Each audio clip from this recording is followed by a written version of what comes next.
So it's MLK Day tomorrow. Yeah, he deserves it. There we go. You know, I actually read that some states didn't recognize Martin Luther King Day until the year 2000. That's nuts, right? Like, can you imagine being so racist you'd rather go to work? It's crazy. Now I'm going to ask the question you're all too afraid to ask. Why is it that when you dip your entire body, including your penis, into a swimming pool, everyone's fine with it? But if you just dip your penis into a swimming pool, people get all weird. Right? And it's like, oh, it's better if I also stick a butt in there? That doesn't make any sense. But did any of you used to watch that show on MTV, My Super Sweet 16? Yes. Yeah? Alright. So for those of you who don't know, it's this show where these 16-year-old girls act like jerks, even though they've been given a very nice party. And I actually got to talk to someone who was on that show, and she said that they just edited it to make them look like jerks. It's like, yeah, but they still said those things, right? Like, what was it just like, this cake isn't big enough to feed all the orphans I invited! Or just like, you got me the wrong car, assuming we want an environment for our grandchildren! And yet no one's ever asked me my ideas for reality shows, so I'm just gonna tell them to you. Here we go, boom, boom, boom. Reality show idea number 1 is for Logo, the lesbian and gay channel. It's called America's Next Top Bottom. Reality show idea number 2 is called Actual Real Housewives of Atlanta. And it's where you watch a bunch of real Atlanta housewives watch Real Housewives of New York. And the final reality show idea is just 4 plastic surgeons who hate each other all work on the same girl's face.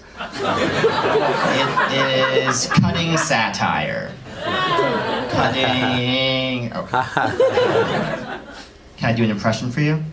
Yeah. This is an impression. This is a civil engineer explaining why he can't go back to his old job, okay? Civil engineer explaining why he can't go back to his old job. Just burned too many bridges. And I'm back. And yes, thank you. I appreciate it. Speaking of engineers, how are we feeling about Elon Musk these days? Yeah? Oh, there's some support in the front row. See, I feel like Elon Musk is the Willy Wonka of technology, right? Because you can imagine a bunch of kids dying in his factory. You know? That seems about right. So I'm not ashamed to admit there was this commercial that made me tear up last year. It was this ad that AT&T put out for Pride Month.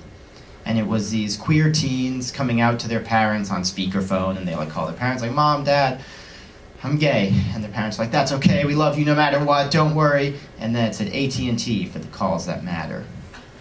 But AT&T didn't know how that call was gonna go.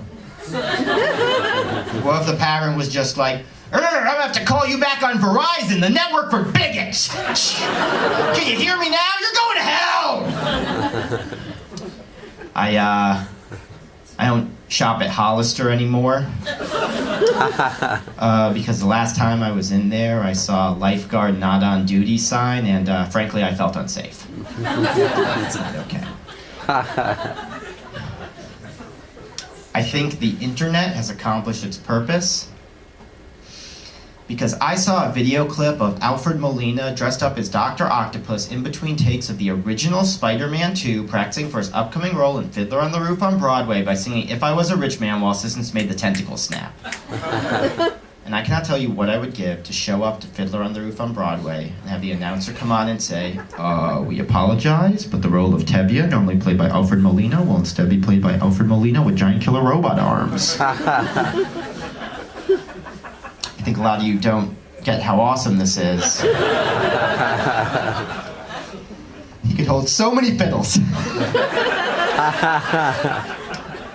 And I do realize I just implied that Tevye was the fiddler, so I'm worried one of you are going to come up to me after the show and be like, You know the fiddler is actually an anonymous personification of hundreds of years of Jewish tradition bouncing on the roof of encroaching European modernism, right? It's like, yeah, I know that. Look at me. I look like if that musical had a face. And that face was made out of Jews. Anyway. I've got another character I'm working on. You want to see it? Yeah. All right. This is a character I like to call Egregious Philbin. Okay?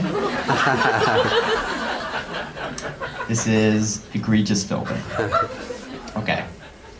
Hey there, folks. I'm Egregious Philbin. Would you like to win $1 million today? Is that your final answer? Is that your fun? So I don't know what egregious means.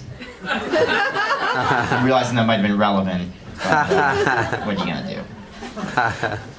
Anyone watch that O.J. Simpson show that's on Netflix now? People vs. O.J. Simpson, American Crime Story. Yeah, it's great. You should watch it. It's really good. The only critique I have is that they portray O.J. Simpson like an alien from the planet football who can only express himself in terms of football. So he'll be meeting with his lawyers and he's like, Johnny Cochran, you're my quarterback. Robert Shapiro, you're my tight end. Barry Sheck, you're my kicker. Robert Kardashian, you're my wide receiver. And then he runs out of football positions because he had more lawyers than football positions. He's just like, Alan Dershowitz, you're the guy with the t-shirt bazooka firing t-shirts into the jury. And there's another part of that joke where I talk about Alan Dershowitz a little, but I don't want to risk being sued if I mention his alleged pedophilia. So we're not going to talk about Alan Dershowitz's alleged pedophilia. Let's move on. Got another thing I read. I actually saw an article about a rabbi in Seattle who was performing a circumcision and accidentally cut off the baby's penis. Yeah. Left the foreskin, which is the really impressive part. I don't even know how to manage that. No, unfortunately. And someone posted a comment underneath and said, you should take this article down because it's the first time he's made a mistake. It's like, okay, but I feel like some jobs should be zero mistake jobs. Right? Like you can't just be like, hey, I'm a NASA engineer and 9 out of 10 of my spaceships do not blow up a baby's penis, right? Still not an acceptable ratio. We got another character. Are we tired of characters, or do you want another one? You ready for it? You ready for it? All right. This character is one I like to call Icelandic Little Orphan Annie. Here we go. The sun will come out in 6 months. That's it. That's all.